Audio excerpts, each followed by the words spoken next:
Դրանք ամենուր են՝ հողում, ջրում, բույսերի ու մթերքների մեջ, մեր օրգանիզմում։ Սնկերը բնական միկրոֆլորայի անբաժան մասն են ու կարևոր բաղադրիչը։ Սովորական բնականոն վիճակում սնկերի բավարար քանակությունը վնասակար չէ եւ որևէ հիվանդագին վիճակ առաջացնել չի կարող։ Բայց ավելացող քանակությունը կարող է մի շարք հիվանդագին վիճակների, բարդագույն բորբոքային հիվանդությունների պատճառը դառնալ։ Որտեղից են մեր օրգանիզմներ թափանցում, ակտիվանում եւ ինչպես են վնասում, մանրամասնում են մասնագետները։ Բնության մեջ տարածված են հարյուրավոր սնկեր, սակայն մարդկային օրգանիզմում հանդիպում են ընդամենը մի քանիսը։ Ավելի հաճախ դրանք կանդիդա ցեղատեսակի սնկերն են։ Հիմնական հարուցիչները հիվանդությունների, թե մաշկային, թե դորսաթաղանթների, նաև հնարավոր է ներքին օրգանների սնկային ախտահարում, հիմնական հարուցիչը հենց կանդիդա խմբի սնկերն են։ Չնայած կան այլ սնկեր, բորբոսասնկեր, օրինակ ասպերգիլաներ եւ այլն, դրանք ավելի քիչ են հանդիպում, հատկապես մեր տարածաշրջանում։ Ընդունված է համարել, որ օրգանիզմում սնկային հիվանդության զարգացման նպաստավոր պայմանը դիմադրողականության անկումն է։ Որպեսզի առաջանա մարդու մոտ խնդիր, ինչ որ սնկային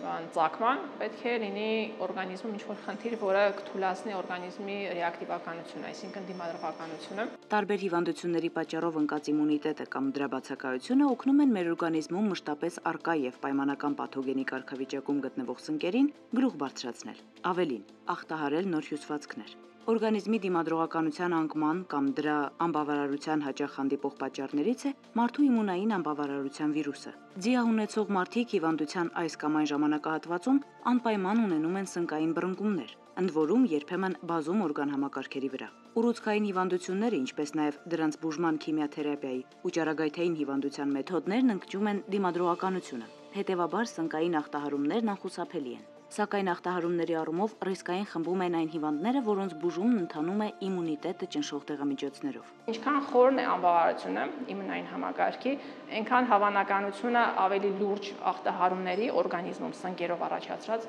ախտահարումների հավանականությունը բարձրանում է։ Այս դեպքում այսպես կոչված սերմնացրում է տեղի ունենում դիսեմինացիա, այսինքն այդ սնկերը կարող են թափանցել արյան մեջ, այսինքն արդեն ստերիլ միջավայր օրգանիզմի, որը փակ միջավայրեր են, շփում չունի արտաքին միջավայրի հետ, ի տարբերություն այդ խոռոչավոր օրգանների, եւ առաջացնել կանդիդեմիա, այսինքն սեպսիս, սնկային սեպսիս առաջացնել, ներքին օրգանների ախտահարում առաջացնել։ Սնկային ախտահարումները հիմնականում գլուխ են բարձրացնում, օրինակ նեյտրոպենիաների ժամանակ, երբ որ նեյտրոֆիլների քանակը պակասում է, օրինակ ոսկրածուծի ախտահարումների ժամանակ կամ ճնշումների ժամանակ արհեստական բազմաթիվ իմունոդեֆիցիտային հիվանդությունների ժամանակ, օրինակ միավիրուսի ախտահարման ժամանակ, այսինքն բոլոր այն հիվանդություններն ու վիճակները, որոնք որ առաջացնում են նշված երկու պայքարի մեխանիզմների խանգարում, սնկային ինֆեկցիաները միանգամից գլուխ են բարձրացնում եւ նրանց ներբջջային պարազիտիզմն էլ հիմնականում հանդիսանում է վատ բուժման պայմանը։ Նորածիններն են, որոնք շատ ցածր իմունիտետ ունեն եւ մենք կաթնախտը շատ լավ գիտենք, որ նորածիններն են հիվանդանում, ավելի մեծ երեխաները հենց նենց կաթնախտ չեն հիվանդանում։ Դիաբետով անձանց մոտ արդեն կա իմունային անբավարարություն, որտեղ դա ամբողջ օրգանիզմի հիվանդություն է արդեն եւ քանի որ գլյուկոզան է բարձրանում արյան մեջ, ուրեմն այդ նաև գլյուկոզան բարձրանում է տարբեր միջավայրերում, օրգանիզմին, լորձաթաղանթի մակերեսին եւ հենց այդ գլյուկոզան շատ լավ միջավայր է հանդիսանում սնկերի կանդիդաների աճի համար եւ նրանք հակված են հենց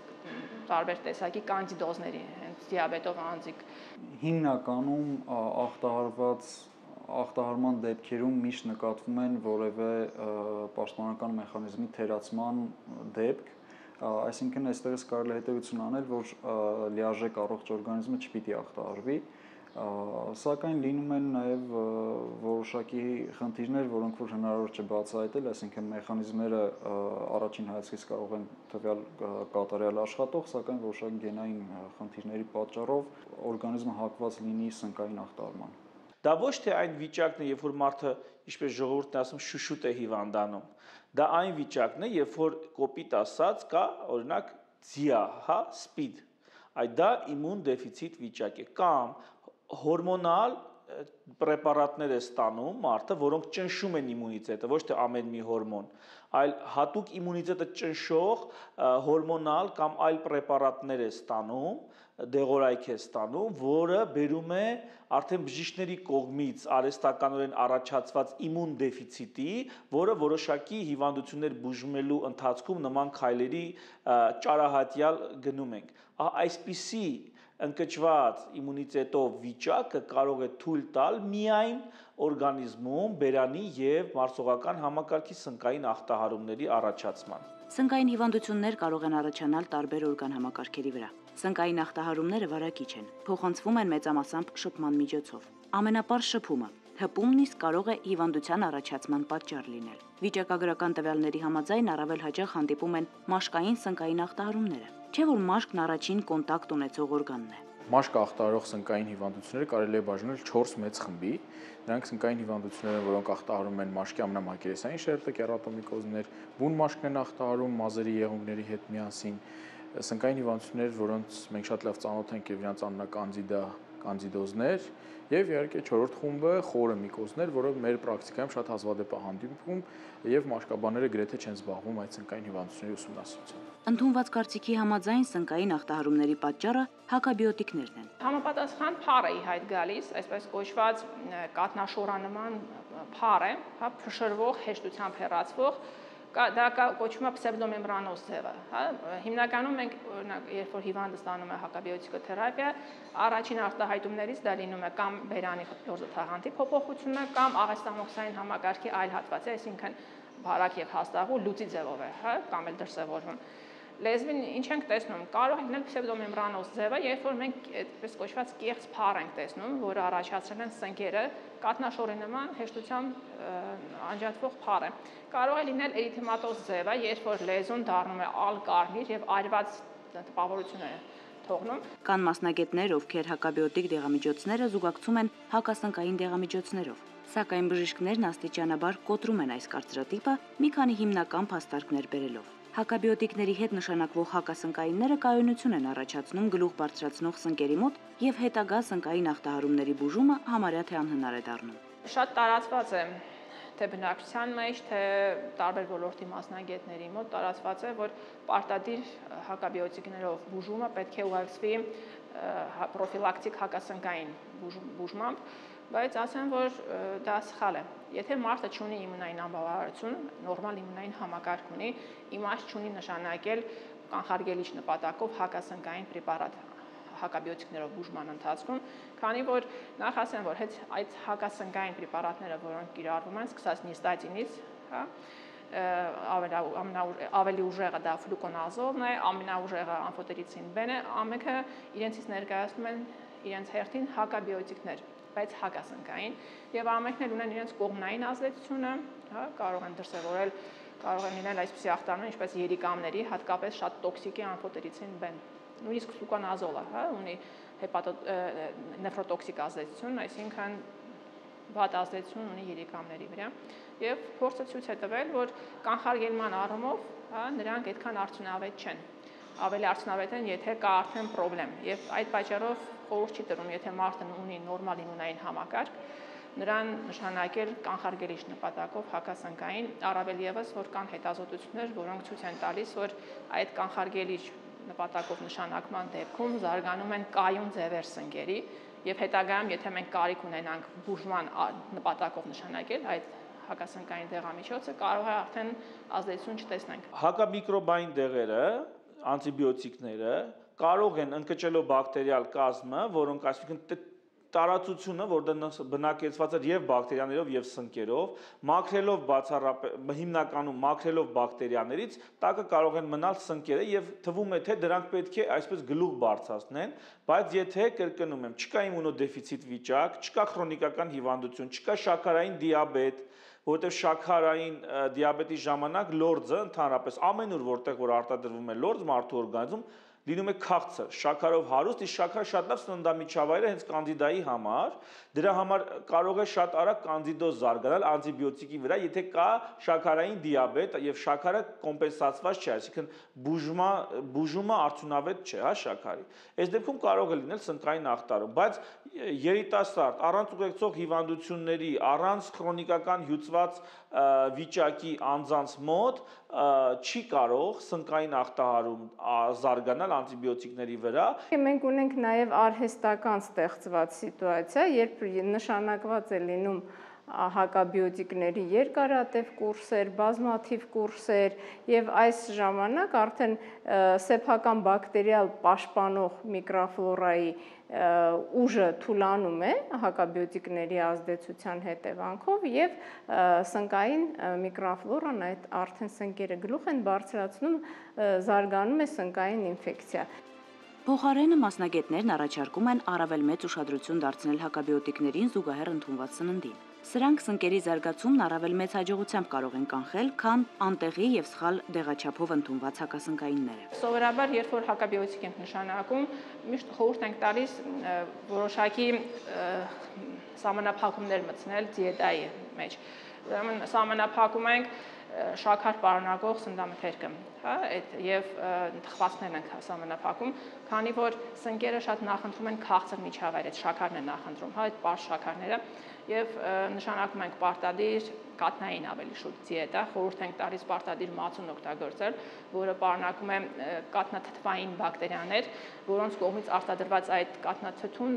անբարենպաստ միջավայր է ստեղծում աղեստամոքսային համակարգում սնկերի համար։ Ընդունված է համարել, որ սնկային հիվանդությունների զարգացման նպաստավոր ժամանակահատված է ամառը։ Մասնագետները սա պայմանավորում են լողավազաններ ու մարզասրահներ հաճախելու ակտիվությամբ։ Հատկանշական է, որ մարդը սնկային հիվանդությամբ կարող է վարակվել անգամ բաց տարածությունում։ Ծովափնյա արևային լոգանքի համար նախատեսված հարթակները նույնքան արագ են փոխանցում այս վարակը։ Փոխանցվում են թե անմիջական կոնտակտի ժամանակ, այսինքն հիվանդ մարդուց առողջ մարդուն անմիջական շփման ժամանակ, եւ իհարկե կարող են փոխանցվել տարբեր առարկաների իրերի միջոցով։ Օրինակ, նույն գլխամաշկը ախտարող սնկերը կարող են փոխանցվել գլխարկների միջոցով, սանրերի միջոցով, հնարավոր է վարսավիրանոցներում փոխանցում։ Իսկ ոտնաթաթին է օրինակ ավելի հաճախ փոխանցվում սպորտ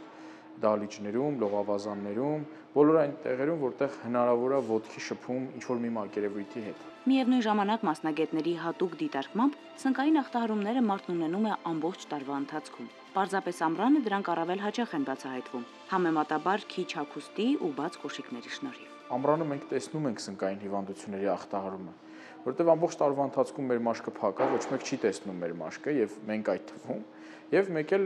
գալիս է լողավազան, գալիս է սևան եւ այլն եւ մաշկը բացվում է, դառնում է տեսանելի, ինչ որ մեկը դա նկատում է եւ ասում է, որ մեր մեջքի վրա ինչ որ օջախ կա, որը հա, պարբերաբար քոր էր գալի, բայց այտենց առանձնապես մեզ չէր անհանգստացնում։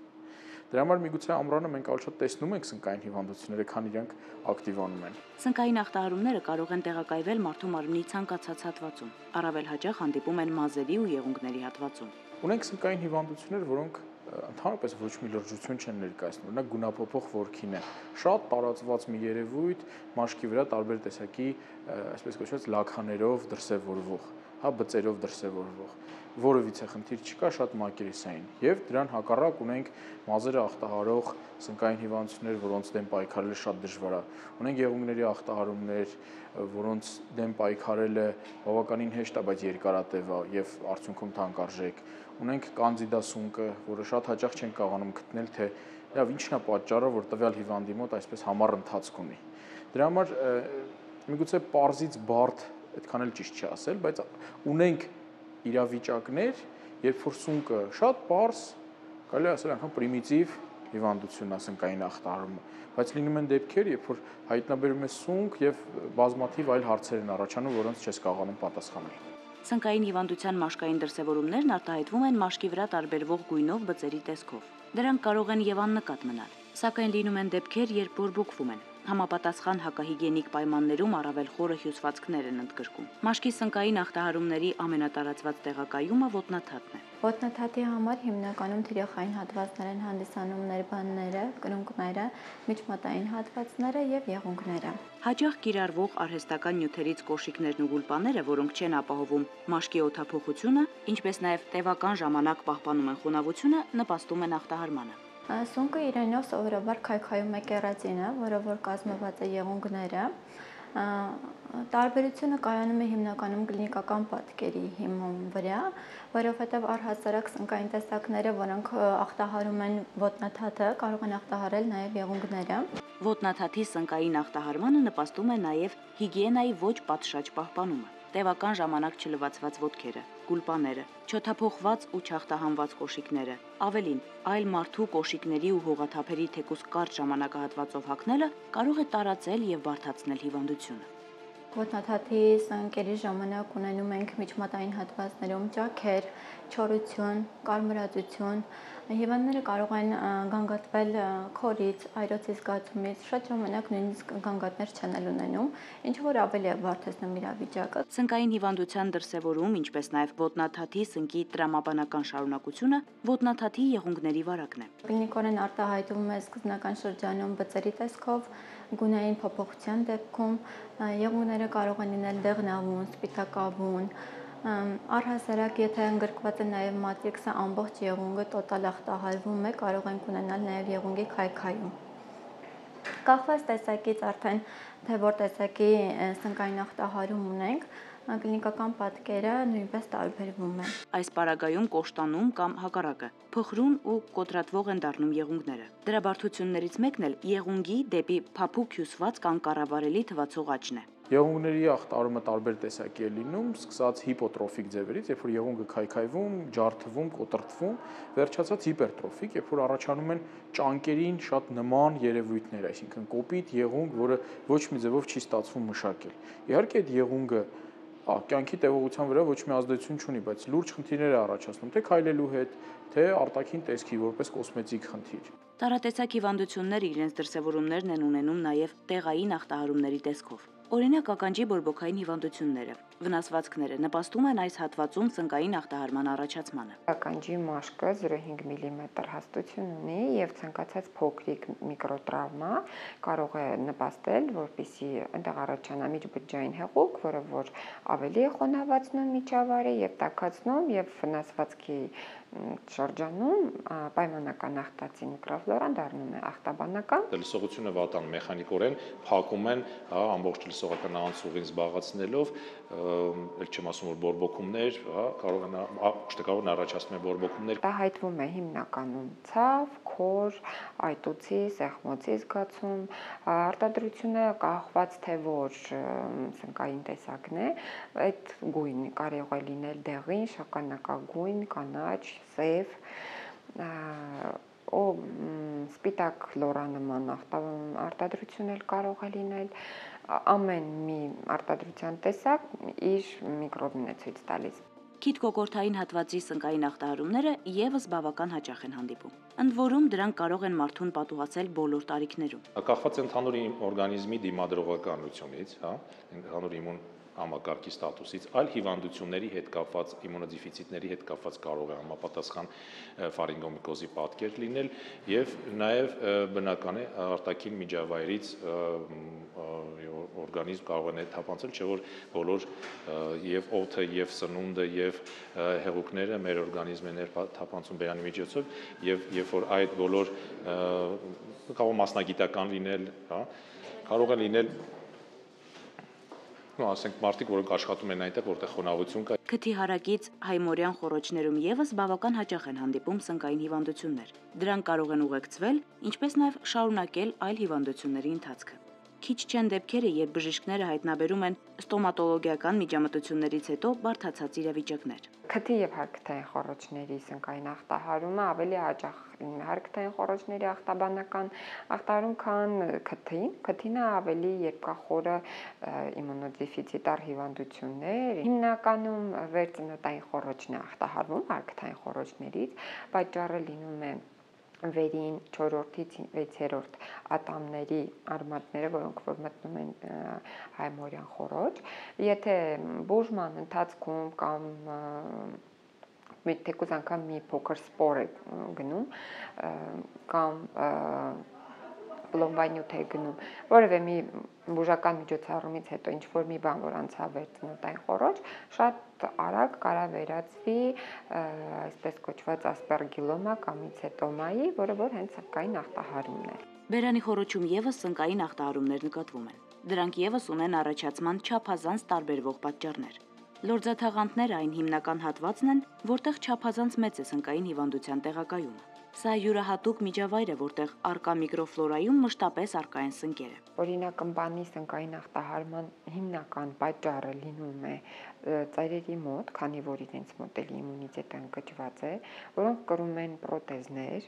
եւ այդ պրոթեզները գիշերը դնում են ջրի մեջ, որտեղ որ բակտերիալ միկրոֆլորայով լավ փառ է պատում, եւ պրոթեզը նորից կրելուց, նորից առաջացնում են միկրոտրավմաներ, ինչպես նշեցի, այդ միկրոտրավմաների միջոցով ավելի արագ տարածվում է։ Եվ նպաստավոր բոլոր պայմանները կա՝ խոնավություն, ջերմություն, փոքրիկ տրավմաներ եւ միկրոֆլորան։ Առաջանում է ախտաբանական ախտահարում, որը արտահայտվում է չորության, խեղտոցի, քորի, օտար մարմնի զգացումով բկանցքում հիմնականում հազել է առաջանում եւ ավելի դժվար են բուժվում, քան սովորական բակտերիալ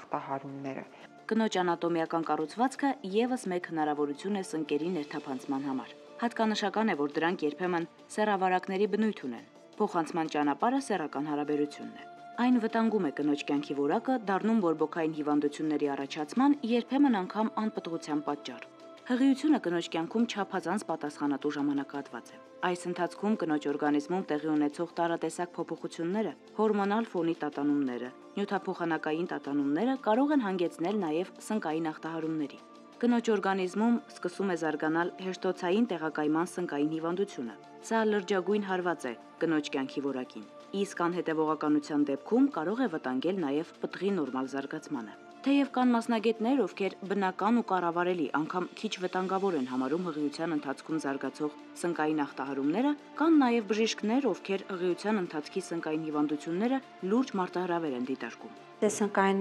հիվանդությունները նրանք չեն դասվում շատ վտանգավոր հիվանդություններ հղիների մոտ։ Սնկային հիվանդությունը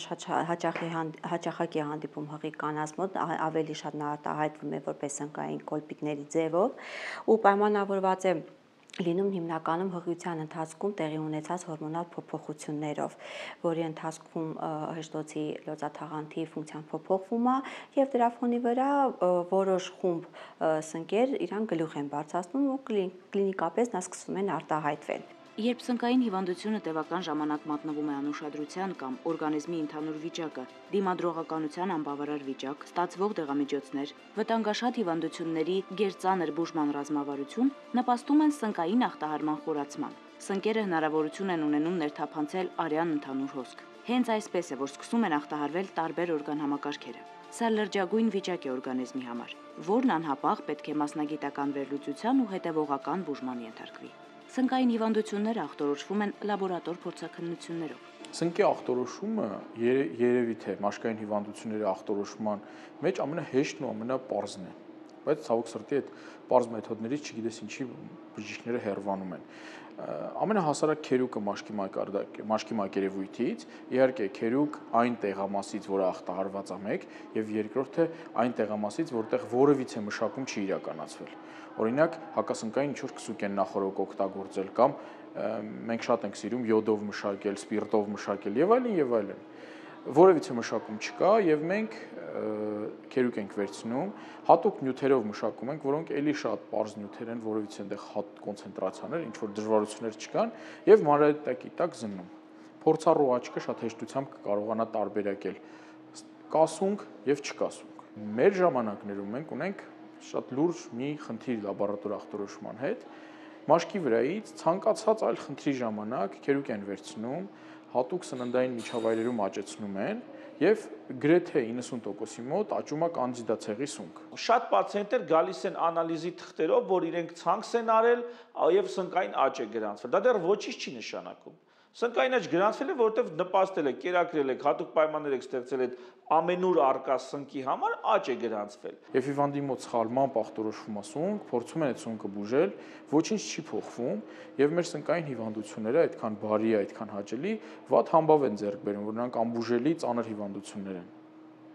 Երևի թե հենց դա էլ կարող լինի պատճառ, որ հիվանդը խուսափում է դիմի բժիշկին։ Միևնույն ժամանակ լաբորատոր պայմաններում որոշվում է, թե տվյալ մարդու մոտ արկա սնկերը հատկապես որ տեսակի դեղորայքի նկատմամբ են զգայուն եւ որից կոչնչանան։ Հենց այսպես էլ մեծամասամբ նշանակվում է բուժումը։ Բուժումը սնկային հիվանդությունների լուրջ դժվարություն չի ներկայացնում։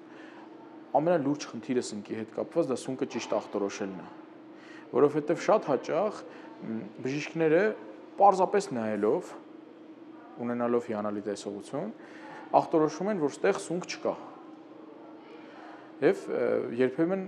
իհարկե չի լինում, բայց երբեմն ունենում ենք սունկ եւ սխալ ախտորոշումը բերում է բավականին լուրջ հետևանքների։ Սխալ բուժման, ավելի ծանրացման process-ի, հիվանդի կողմից վստահության կորստի եւ այլն եւ այլն։ Այս դեպքում պարզա ճիշտ ախտորոշումը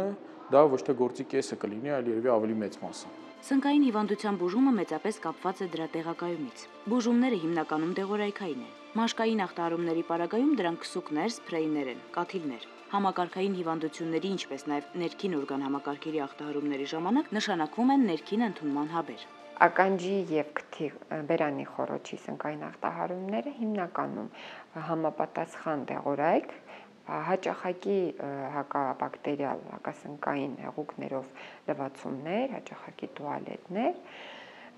եւ իհարկե հիգիենայի կանոնների պահպանումը։ Առանձնահատուկ ուշադրության են արժանի կանայք հղիության ժամանակ։ Եթե ոչ հղիության դեպքում նշանակվող դեղամիջոցները կարող են լինել համակարգային ընդհանուր ազդեցության, ապա տվյալ պարագայում ցուցված են տեղային ազդեցության միջոցներ, դեղեր, որոնք չեն ներթափանցում արյան ընդհանուր հոսք, չեն անցնում ընկերքային պատնեշին։ Հակառակ պարագայում բժիշկների կողմից բազմիցս նշված հակասնկայինների, լյարդի եւ երիկամների համար թունավոր ազդեցությունը կարող է փոխանցվել նաեւ պտղին։ Սա լրջագույն խնդիր է, որի անտեսումը բարդագույն հետևանքներ կարող է ունենալ ծնվող երեխայի ամբողջ կյանքում իսկ։ Պտղի համար